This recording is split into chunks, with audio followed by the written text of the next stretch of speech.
14 oktyabr Xitoycha atalmış Şinjan gezisining muhim xabarida aytilishicha, 13 oktyabr atalmış avtonom rayonlik hukumat mamlakatlik 7 qatimliq nopos tekshirish rahbarlik guruhining 3 qatimliq umumiy yig'ini chaqirib, Sharq Turkiston bo'yicha 7 qatimliq umumyuzlik nopos tekshirish xizmatini qayta o'rlashtirgan.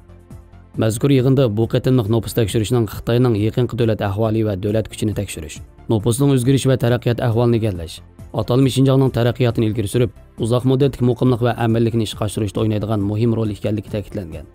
Yig'inda yana nopos tekshirishning konkret usullari bekitilgan bo'lib, nopos tekshirish bilan birga hukumat mablag'ining ishlatilish ahvolini tekshirish, har bir aholilar komiteti, har bir bino, har bir eshik, har bir uy, muqim nopos va ko'chma nopos qatorliqlarni to'liq tekshirish talab qilingan.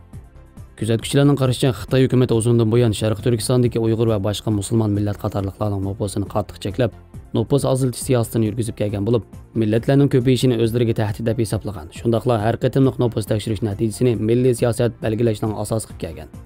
Xitoyning Sharq Turkistondagi bu qatimliq nopos tekshirishining asosli maqsadi Xitoyning yaqin 3 yildan beri yurgizib kelayotgan irqiy qirg'inchilikdan omon qolgan noposining sonini aniqlash bo'lib, bu sonliq ma'lumotlar orqali o'zlari yapgan jinoyatning natijasiga asosan, buningdan keyingi Sharq Turkistonda yana qandaqdir bir razil siyosatini belgilamoqchi bo'lgan bo'lishi mumkin.